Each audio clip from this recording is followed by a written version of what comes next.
Good morning, it's 7 o'clock. Our main news today, the International Olympic Committee and Tokyo police are guarding a Belarusian athlete who claims she was being forced to return home from the Games. Will be live in Japan shortly. Also, travel turmoil as fully vaccinated passengers from the US and EU start arriving in the UK without having to quarantine. Conservative backbenchers call for clearer rules on foreign travel. Plus, are you still on dial-up? Well, the government's unveiling plans it says will deliver high-speed broadband to more than 2 million rural homes. The Minister for Digital Infrastructure joins us shortly. Also for you today, meet the parents. We'll talk to the family of Duncan Scott, the swimmer catapulted to fame after winning more medals at a single Olympics than any other British athlete.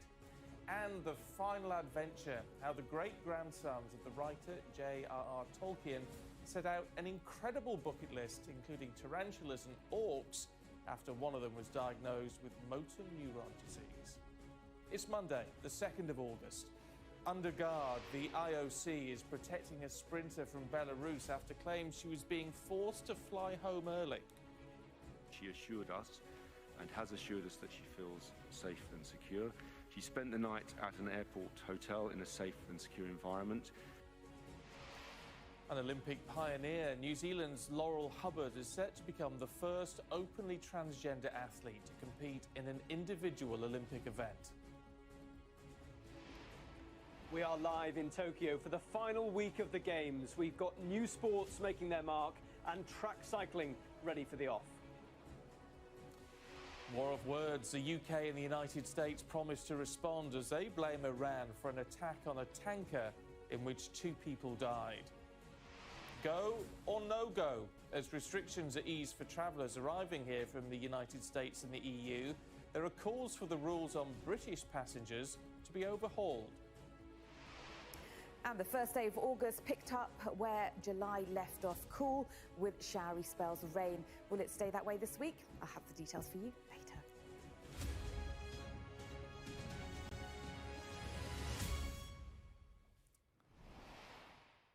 Morning to you. Day 10 at the Tokyo Olympics, and the police in Japan and the International Olympic Committee are protecting a Belarusian athlete who says she's afraid to return home to her country.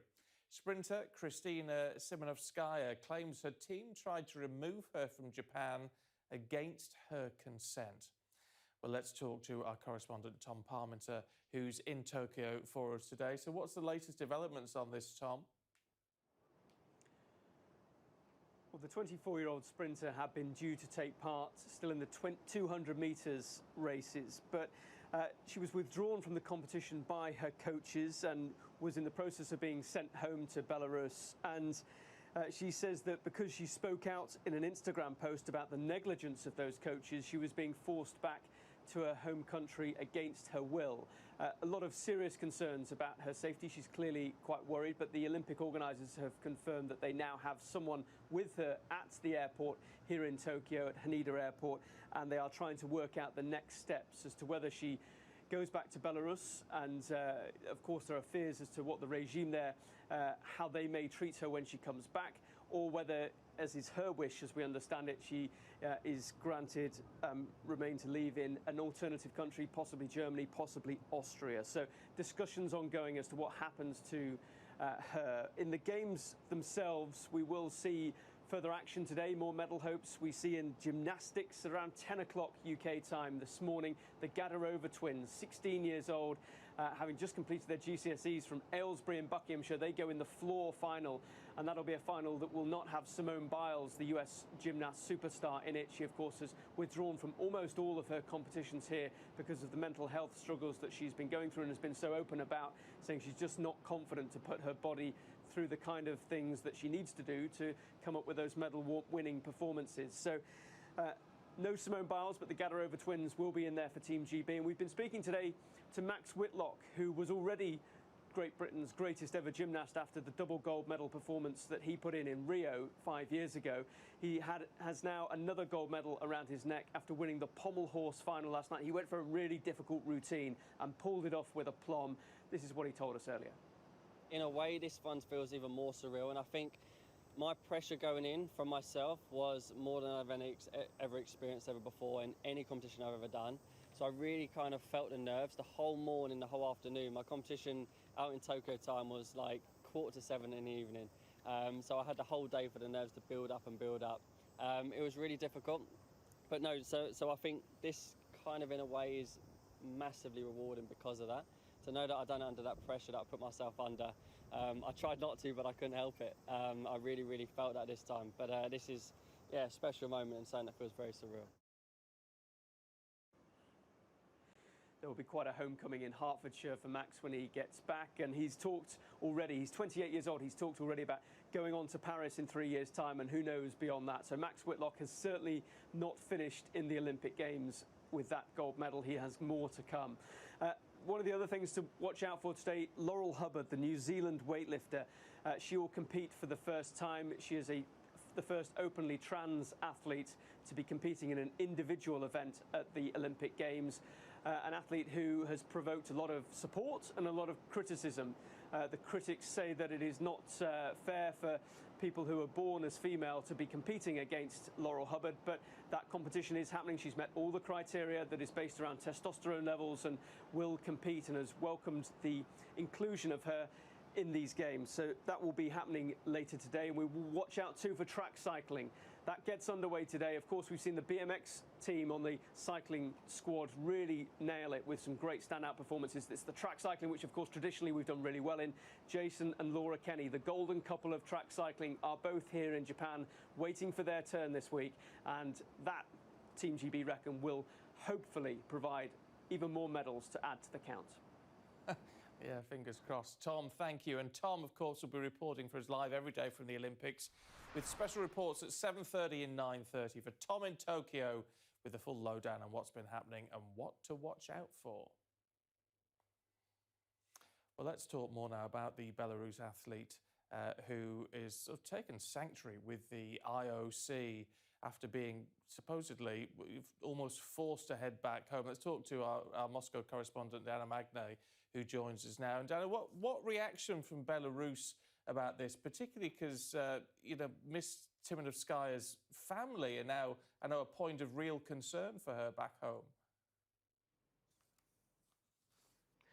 Absolutely. It shows, I think, the degree of repression that she has essentially asked for asylum and said she doesn't want to go home for fear of reprisals. Viktor Lukashenko, who is Alexander Lukashenko's son, the president's son, is head of the National Olympic Committee.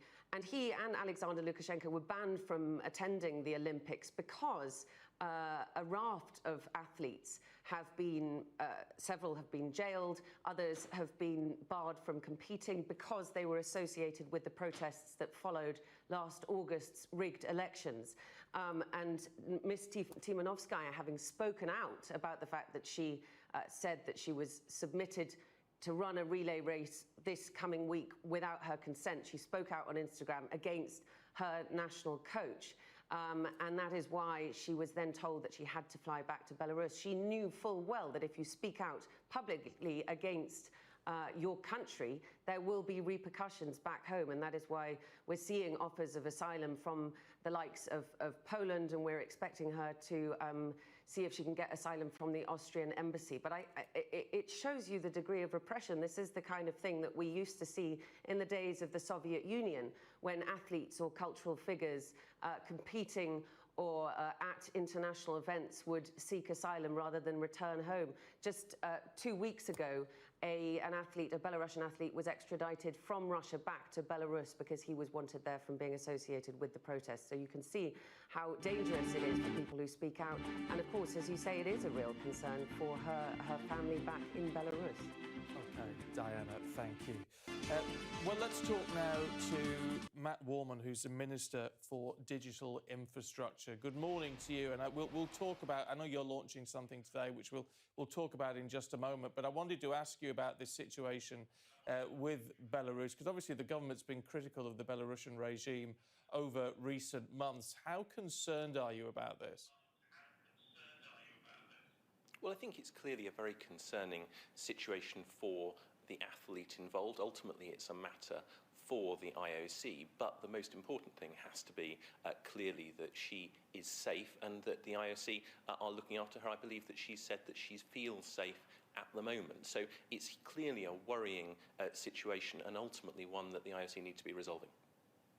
Sticking with international matters for a while, if we can, this tanker that was supposedly sort of drone bombed. It's a British tanker. There's been a British fatality, but it's owned by an Israeli magnate. Now, the Foreign Secretary said, that the government believes this was an Iranian drone attack. Why have they come to that conclusion?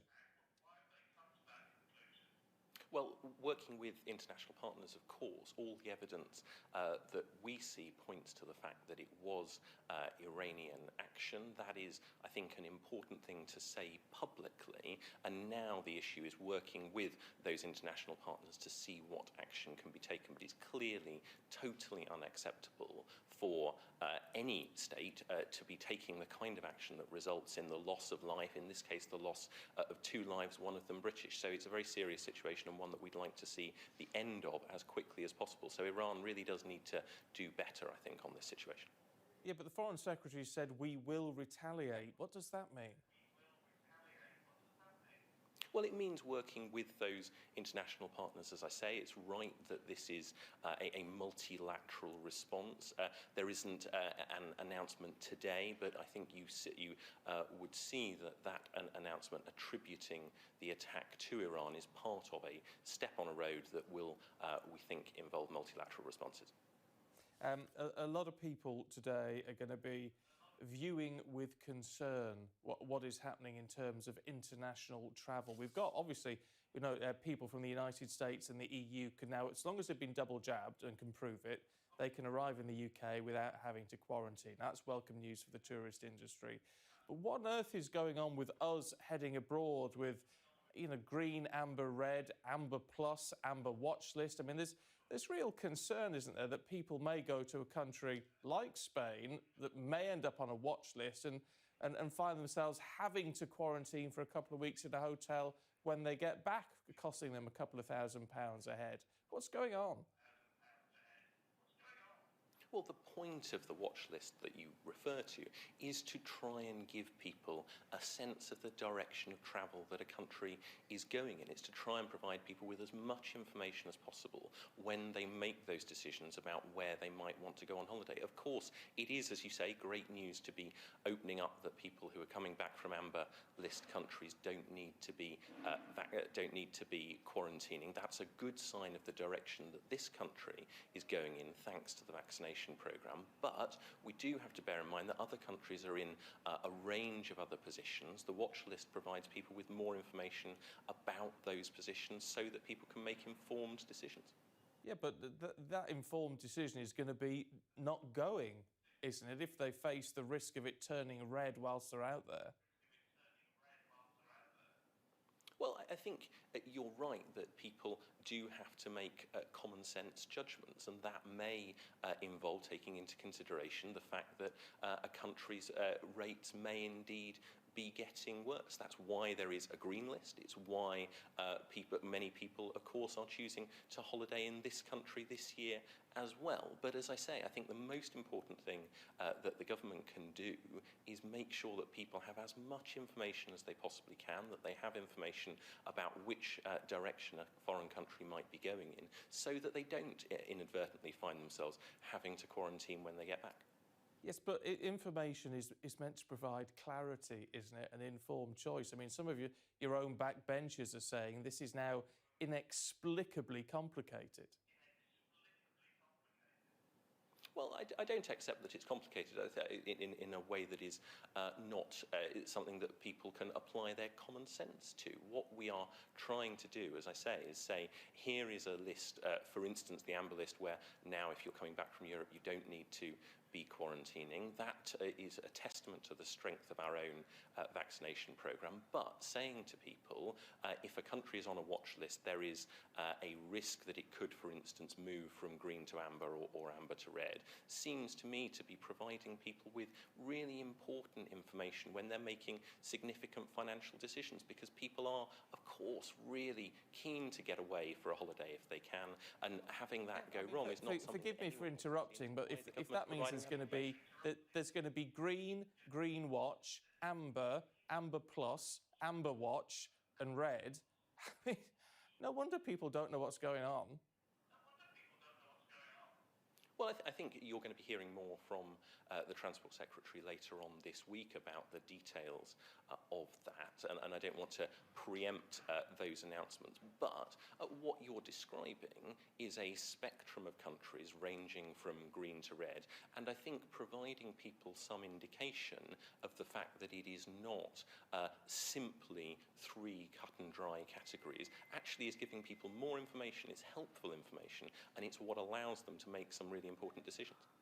OK, let's talk about your brief, if we can, and what you're pushing today. I know you're trying to get broadband out to more rural areas. I mean, it's impressive in some respects, because you're talking about the gigabit speed, so up to 1,000 megabits a second, which is really, really fast broadband. But I mean, these areas are years and years lagging behind, aren't they?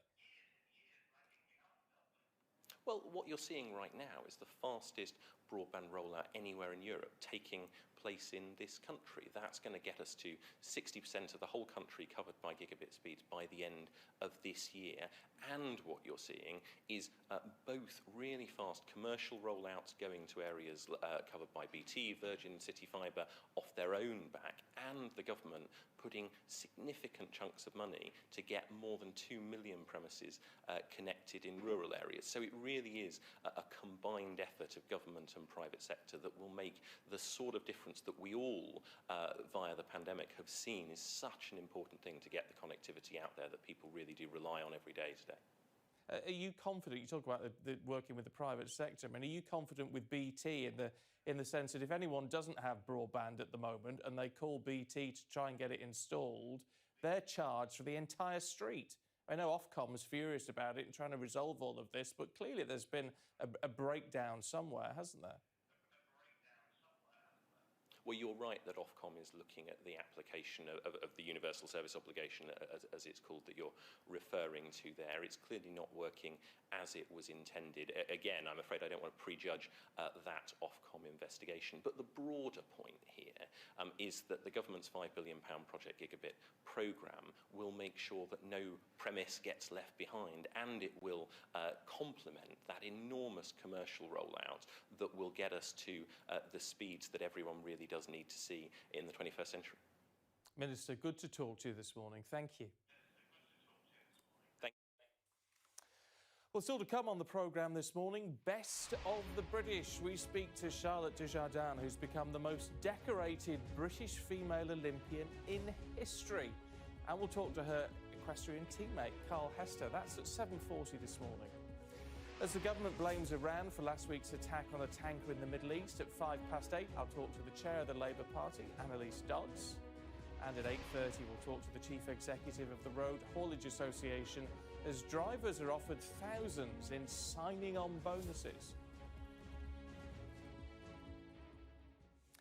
Now, history is going to be made at the Olympics today, because the New Zealand weightlifter Laurel Hubbard will become the first transgender athlete to compete in an individual event at the Games. Let's talk to TV New Zealand sport reporter Abby Wilson, who's in Auckland this morning. Good to see you, Abby. I mean, this is by its very nature a bit controversial. I mean, what is the response in New Zealand? Yeah, controversial is probably an understatement. It would be one of the most, if not the most controversial sporting selections in our history, and as a consequence there's probably been debate around dining tables and water coolers and in newsrooms right up and down the country about Laurel Hubbard's selection. Most of the debate probably comes down to fairness. New Zealand is a country, we like to punch above our weight, we love to do well on the sporting stage, we're a bit of an underdog. But also we like things to be fair, and I think that's what has really got people fired up about Laurel Hubbard's inclusion in the team. I'd like to think that lots of it hasn't been, the sort of animosity and potential anger hasn't been directed at Laurel herself, more at the situation and the rules which have allowed her to compete. Laurel is an interesting character. She's incredibly private, she's shy, she's almost reclusive, and we actually haven't heard her speak publicly in the media since a colleague of mine spoke to her back in 2018 after she was injured at the Gold Coast Commonwealth Games. She's a really reluctant trailblazer for transgender sport. She just wants to get on with things. All And I again think tomorrow. This has really Good put night. her into the limelight and probably made her quite uncomfortable. The debate, though, in sport is fierce. We've had some weightlifters in New Zealand have to change categories after her arrival. And a lot of the debate, I'd say, is because she did, of course, compete as a man first. Now she's competing as a woman. But the IOC has said they will be reviewing the rules, and I guess New Zealand's Olympic Committee has said they are simply operating within the rules of the sport. Either way, though, later today, Laurel Hubbard will compete. Stay nights, If we'll she do wins it. a medal, I'd like to say New Zealand will rally around her because she will be making history, not just for New Zealand, but for Olympic sport. OK, Abby, thank you. Now, 3 people, including a teenager, have been arrested on suspicion of murder after the body of a 5-year-old boy was found in a river in South Wales. The alarm was raised in the town of Bridgend on Saturday morning after reports of a missing child. The boy's body was found soon after in the Ogmore River. A 39-year-old man, a 30-year-old woman and a 13-year-old boy are now being questioned. The United States has joined Britain in blaming Iran for an attack on a tanker in which 2 people were killed. Officials in Washington promised to respond and called it a violation of international law. A £700 million film and TV studio facility is to be built in Hertfordshire, creating more than 4,500 jobs. The plan by a US private equity firm is to take on the likes of Warner Brothers. At least 8 people have died in Turkey as wildfires burn for a 5th day. People in Mugla in the southwest of the country have been forced to flee as the flames edge closer to their homes. Tourists staying at the holiday resort of Bodrum were evacuated from the premises and told to wait for rescue boats. Well, a heatwave across southern Europe, fed by hot air from Africa, has led to wildfires right across the Mediterranean, including Italy and Greece. Temperatures in some places expected to climb to 42 Celsius today. Well, let's have a look at the impact of climate change on the planet. And just to show you here, the top line is how the UK's power is produced. Still 52% fossil fuels, 23% renewables, 25% nuclear. And you can see how much warmer the Earth is now than in 1880. That's when modern record keeping began. It's 1.23 degrees Celsius high now. They do talk about 1.5 being the turnaround point, which is the next line down. It shows how long scientists believe it's going to take to reach that 1.5 degree figure. 11 years and counting down. And finally, at the bottom, it is a huge and frightening number. It's the total amount of carbon dioxide emissions, but in millions of tons. So that means that's almost 2.5 million tons being emitted. And you can keep up with all the stories affected by the global climate on the Daily Climate Show right here on Sky News every weekday at 6:30 and 9:30.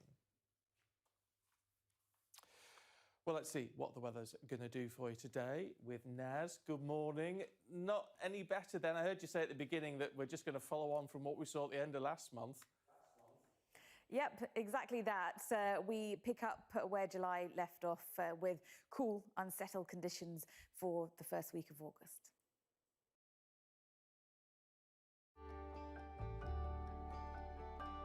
Look forward to brighter skies.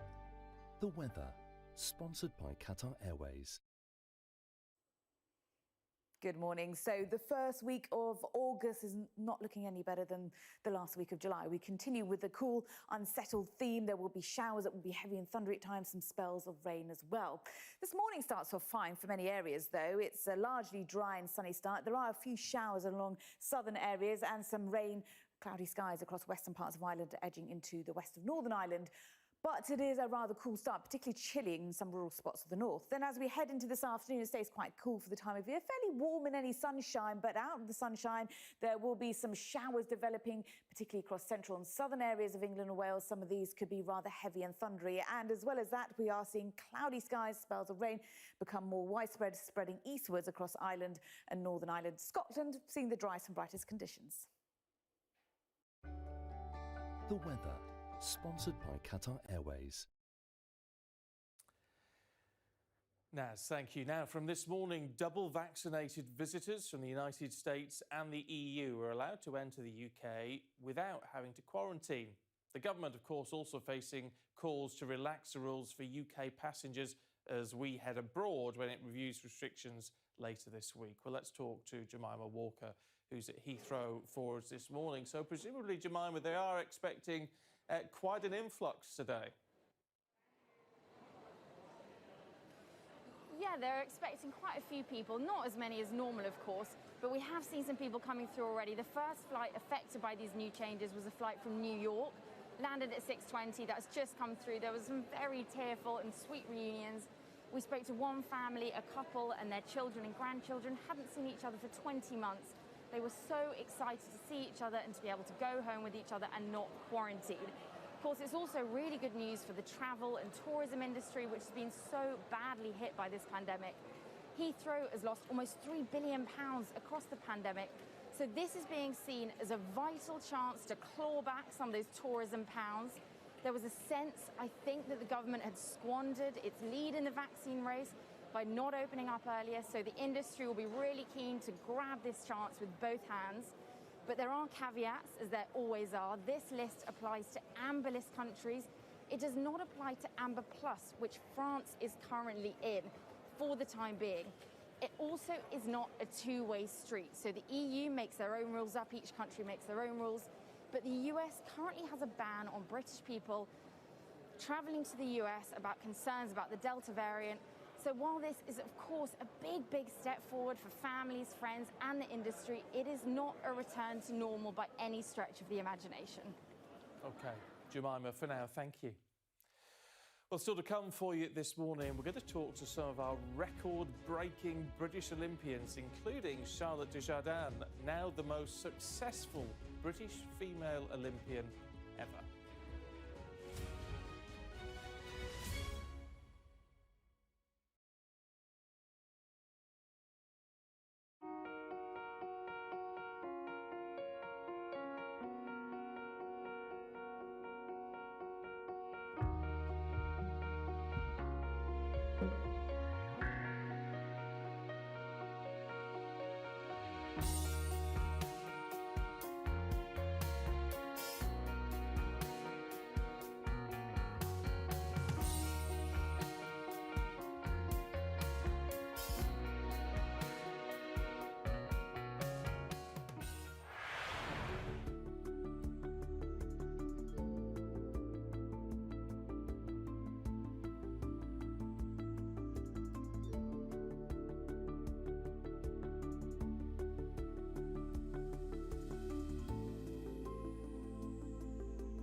use not only design but biology to create new materials which actually are fully sustainable and biodegradable. Because of COVID, there was a mass increase of single-use plastics being discarded. So for me, it seemed like a great opportunity to have a material which didn't have a longevity.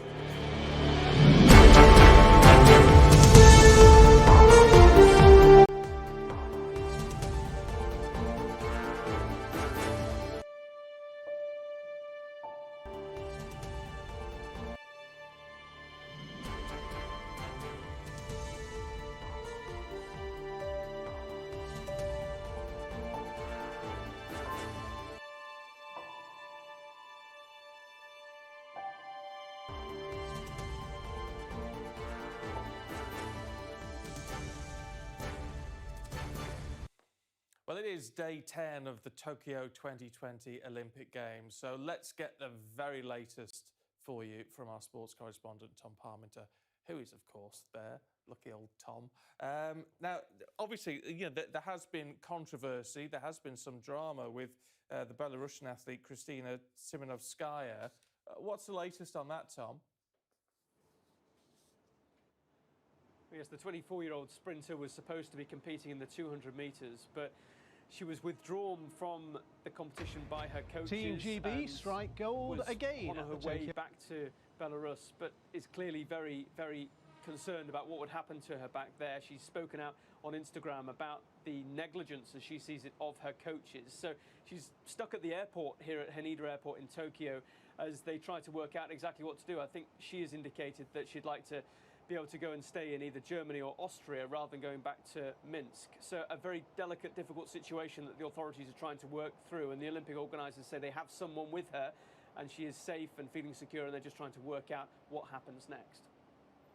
Let's turn to Team GB, and with some fantastic news from the gymnastic team. Can we add to that, do you think? Possibly, I think, is the answer on that one. We're on the final leg now of the Games, and there's a week to go. So we're looking at where the other medals are going to be coming from. The Gadarova twin sisters, 16 years old, Jennifer and Jessica from Aylesbury in Buckinghamshire. They'll be in the floor final later today, just around 10 o'clock UK time in the morning.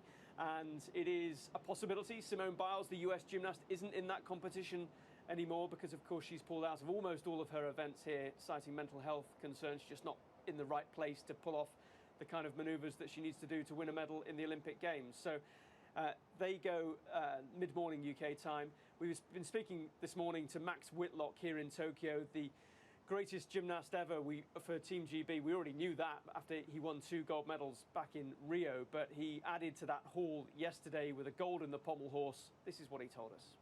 In a way, this one feels even more surreal, and I think my pressure going in from myself was more than I've ever experienced ever before in any competition I've ever done. So I really kind of felt the nerves the whole morning, the whole afternoon. My competition out in Tokyo time was like 6:45 in the evening. So I had the whole day for the nerves to build up and build up. It was really difficult, but no, so I think this kind of in a way is massively rewarding because of that. To know that I've done it under that pressure that I put myself under. I tried not to, but I couldn't help it. I really, really felt that this time. But this is, a special moment and something that feels very surreal.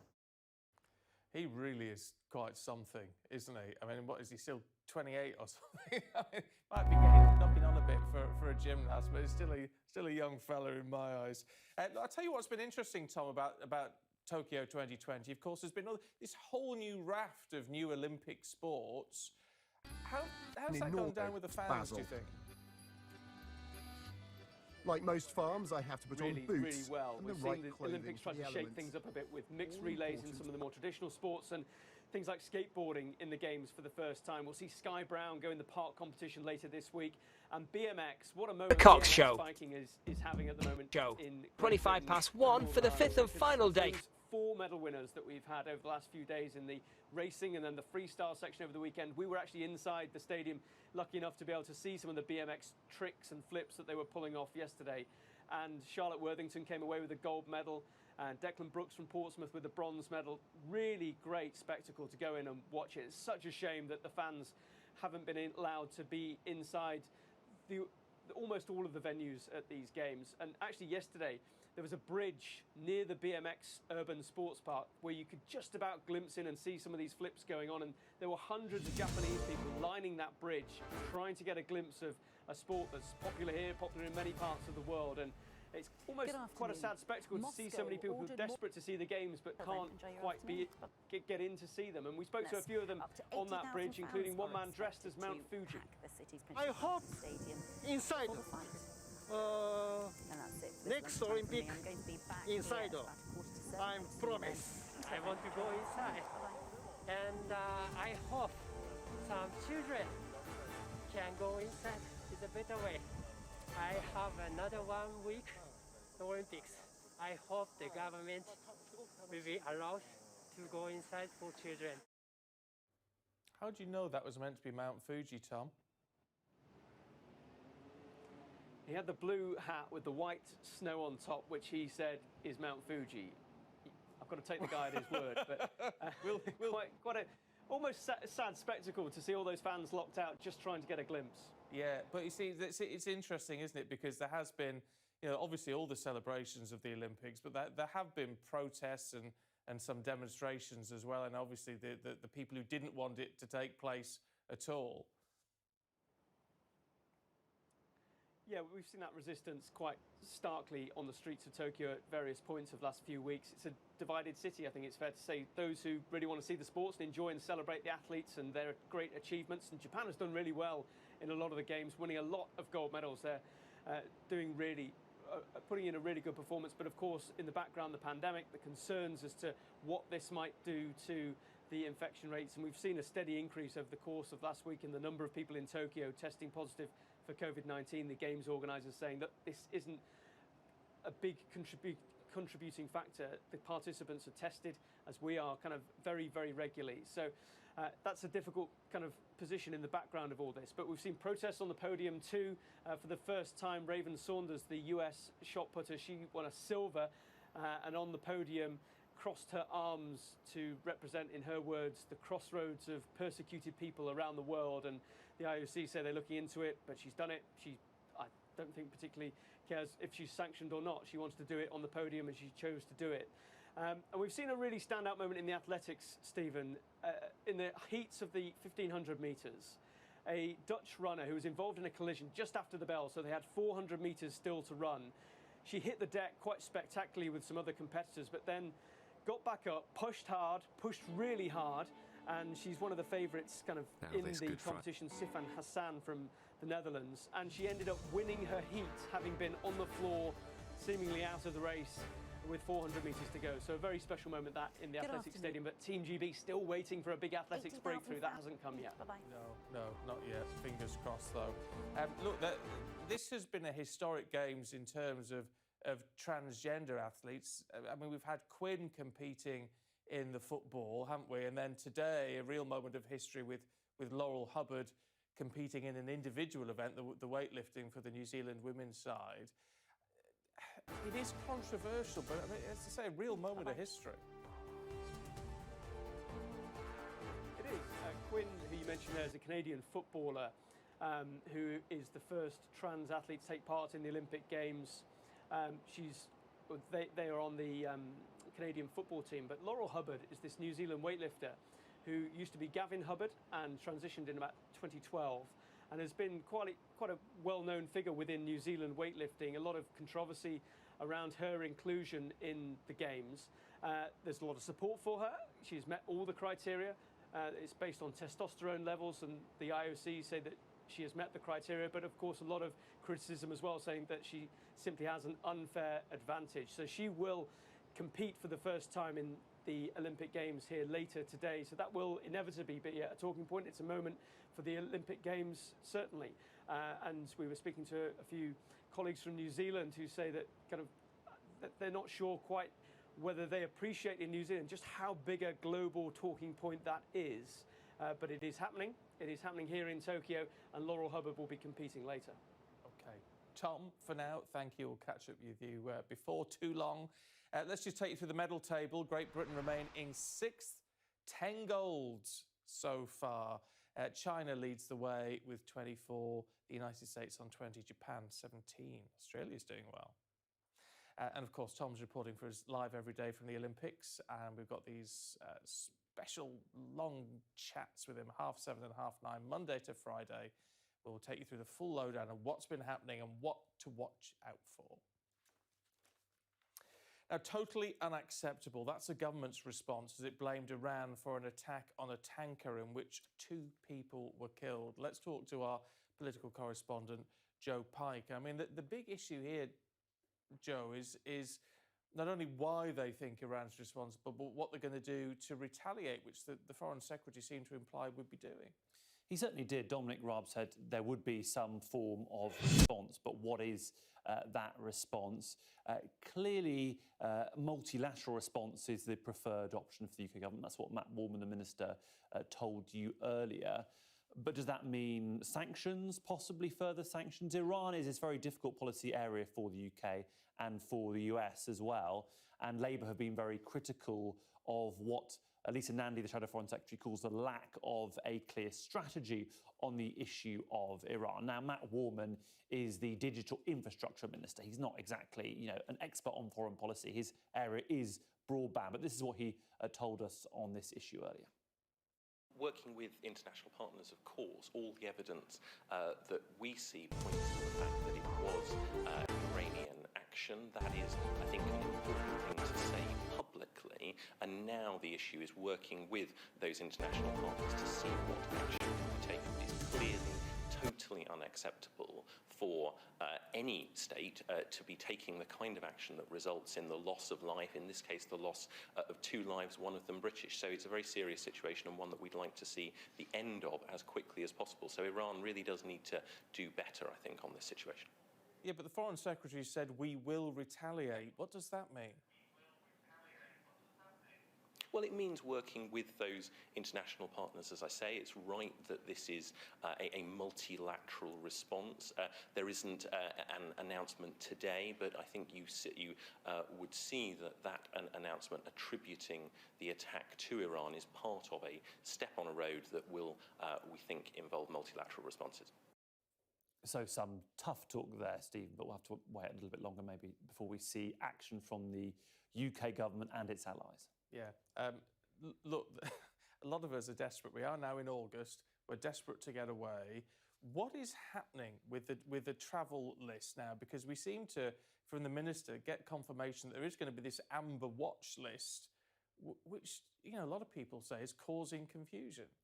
Yeah, Matt Warman certainly did not rule out an amber watch list, which would effectively be a sort of a relegation zone, countries that could go from amber to red, where you'd need to have hotel quarantine. That would be the 6th level of this traffic light system, green watch list, amber watch list. France on its own separate list, and then red.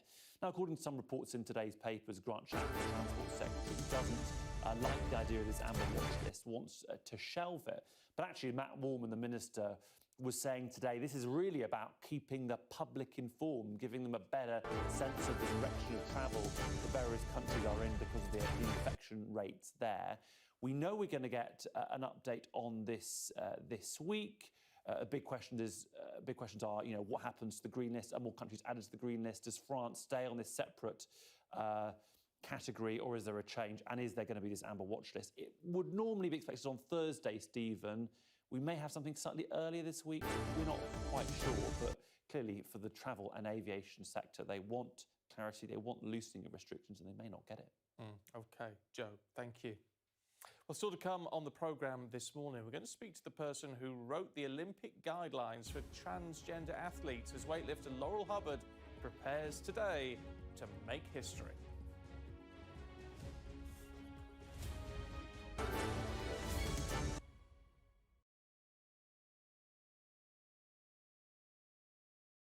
For the first period I was here in the UK, people were talking to me about how has Australia pulled this miracle off, and yet clearly there have been a series of very profound problems with getting vaccinations out, and with the Delta strain, which of course we know all about. about here in the UK and how infectious it is.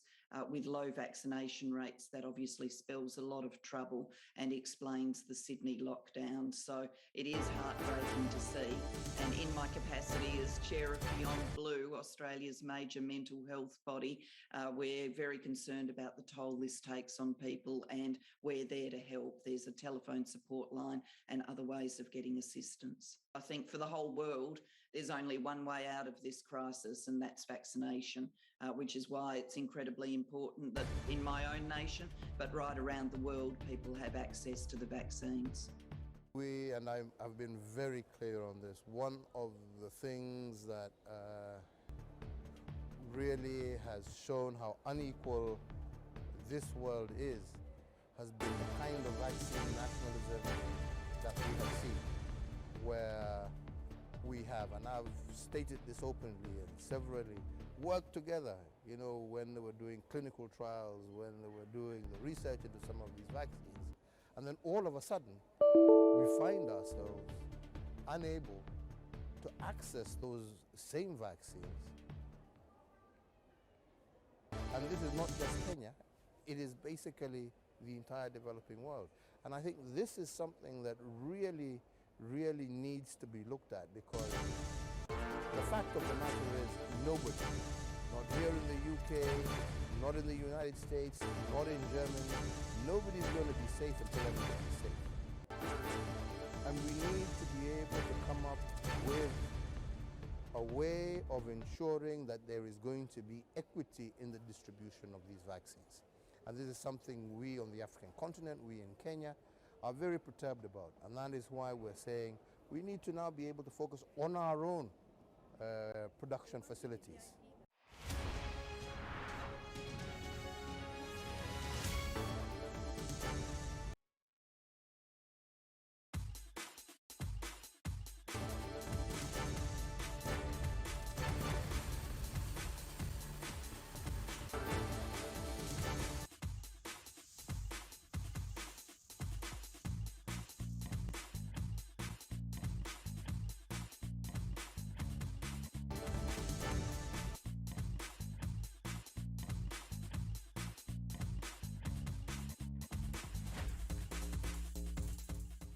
Did you know that reducing pollution outside of school can help stop toxic air getting trapped in our classrooms? There will be showery rain spreading eastwards over Ireland and Northern Ireland today. Elsewhere, we'll see sunny spells, but showers will also develop mainly across central and southern areas of England and Wales, where they may be heavy and thundery. So, taking a look at the air pollution levels on a scale of 1 to 10, with 10 being very high, most places will be at a low level of 1 to 3. This is mainly due to the light northerly winds ensuring air is sourced from the north of the UK and therefore giving low levels of air pollution for most places this week. The Air Quality Report, sponsored by Philips Air Purifiers. Now, a new poll suggests about a third of young people under the age of 29 are still not vaccinated. Now, despite rising infection rates in this group, many say they still don't intend to get the jab. Scientists say that they're warning that young people, while less likely to suffer serious illness than the elderly, can still get severe symptoms from long COVID. Here's Milena Veselinovic. Ahmed's first year at university was marred by lockdown after lockdown. He's determined to make up for what he missed in his second year, and key to that is getting a COVID jab. I was going to get it, but I wasn't very inclined to do it very quickly until I found out about travel and restaurants and concerts and clubbing and all these things which are a part of a university student's life. And you could be left out if you aren't vaccinated. But Ed, who's also vaccinated, objects to having to prove it. I think for me the most important thing is choice. So if people have the choice to take the vaccine, which I think most young people will, I think that's the most important thing. I don't think we should be coerced necessarily. The government briefly considered introducing COVID passports for lectures, but ditched the idea. Concern, though, remains that while infection rates among young people are highest, vaccination levels are lowest. A new study of 20,000 students found that a third have only had a single dose of the jab so far, and another third have not been vaccinated at all. And it's the perception that COVID only impacts older people that could be behind the hesitancy. I think we need to be out there saying, actually, you can get sick. There are a lot of younger people currently suffering. They're in hospital and they've not been jabbed. You can get long COVID, which even if you have mild or symptoms as a youngster, you can still get long-term effects. But also, this will stop the spread of the virus and get us all back to some form of normality. With students going back to lectures next month, experts are urging the government to send them a clear message about why they should get jabbed. Milena Veselinovic, Sky News. Now, when there was a major This is ITV News. Last August, it killed more than 200 people, injured 7,000 and caused billions of pounds worth of damage, and it left hundreds of thousands homeless. Amongst those who perished was Ghassan Hazrouti, a man who'd worked at the port for nearly 40 years. This is ITV News with Ranveer Singh. Now, as part of our podcast series Storycast 21, we return to the search This is ITV News with Ranveer Singh. My name is This is ITV News with Ranveer Singh. Sky News. Ranveer Singh. Our office and the flat that I lived in is based right in the centre of Beirut. I remember the day of August the 4th, 2020 pretty vividly. I was making myself some dinner and I got a call from a colleague of mine at Sky. At that moment, whilst I was on the phone, I just felt the ground start to shake.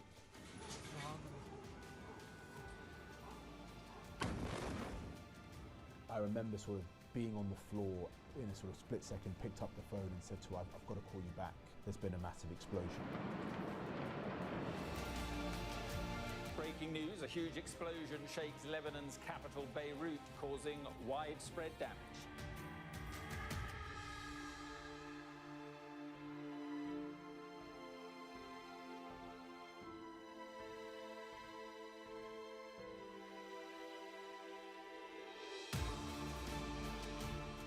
There were a lot of people who were really desperately trying to find and locate their loved ones, people who had worked near or worked in the port at the time of the explosion.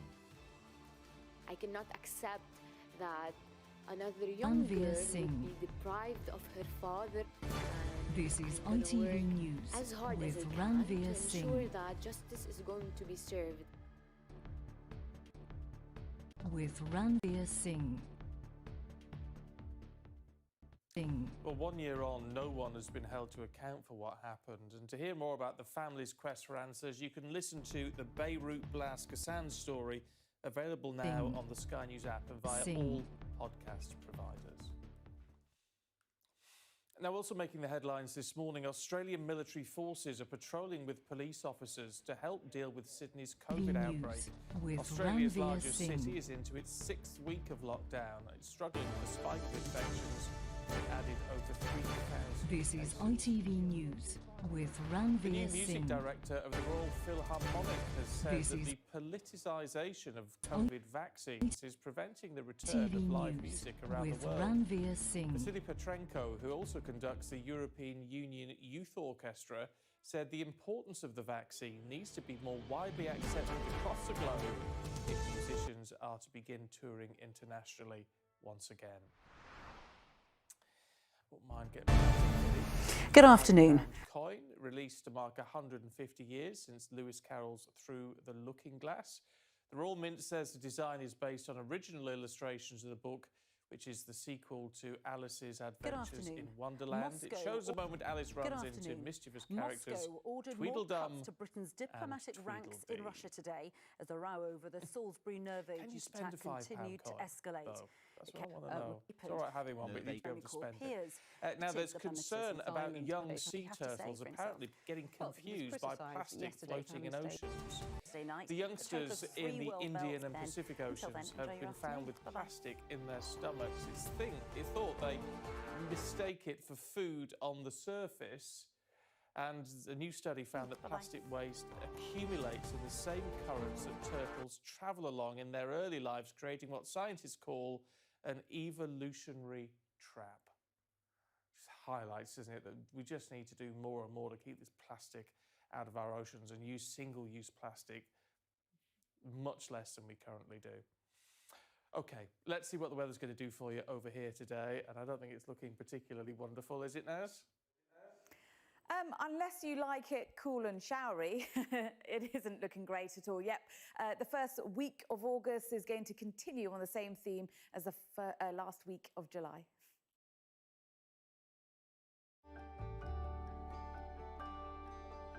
Look forward to brighter skies. The weather, sponsored by Qatar Airways. So it's going to be fine to start with this morning, but there will be showers developing quite widely across many parts of England and Wales in particular this afternoon. So we start off mainly dry and bright. It is a cool start, though, quite chilly in some rural spots of the north.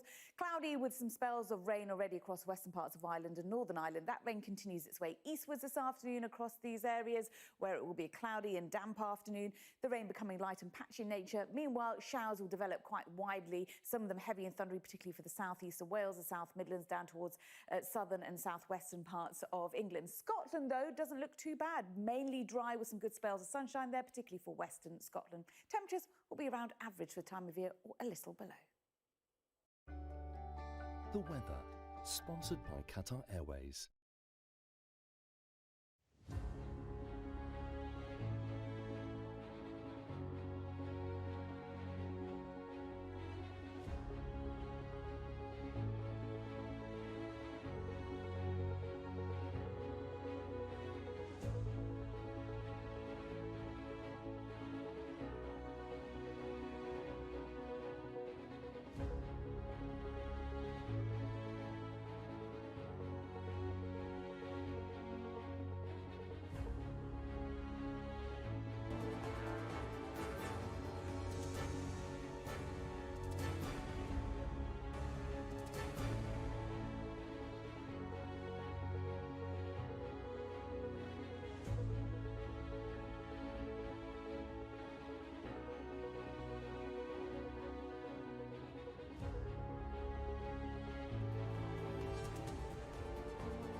Enjoy your afternoon. Bye-bye.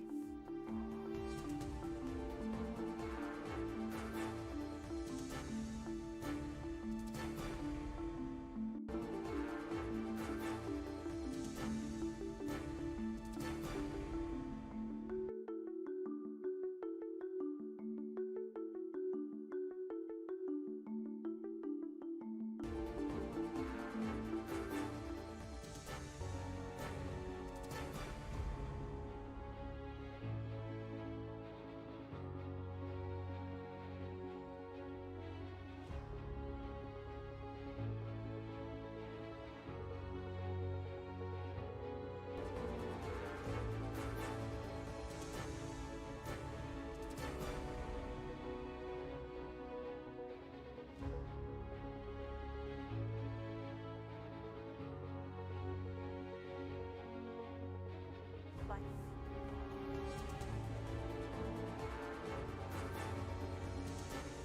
Until then, enjoy your afternoon. Bye-bye.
Good morning to you. It's 8 o'clock. Our main news today, the International Olympic Committee and Tokyo police are guarding a Belarusian athlete who claims she was being forced to return home from the Games.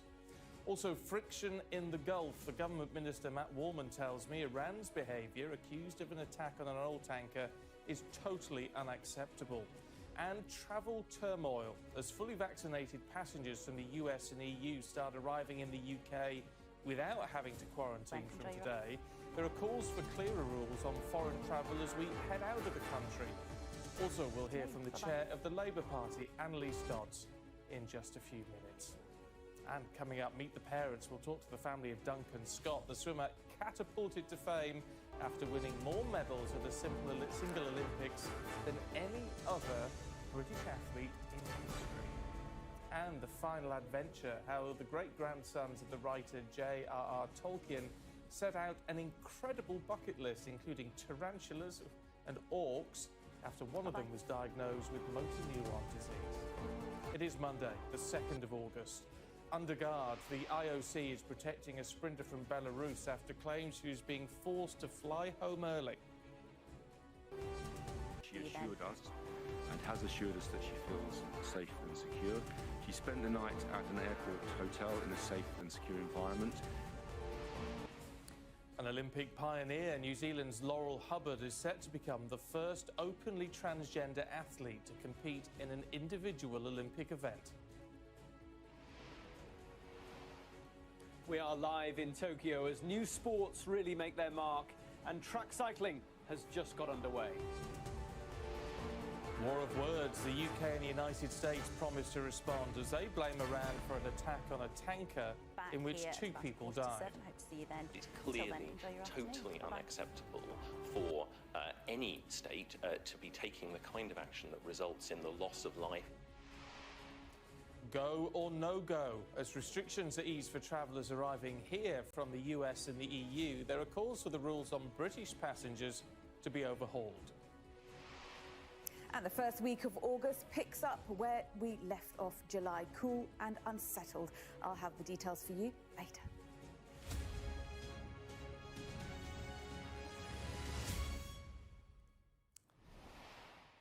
Morning to you. Well, it is day 10 at the Tokyo Olympics, and the police in Japan and the International Olympic Committee are protecting a Belarusian athlete who says she's afraid to return to her home country.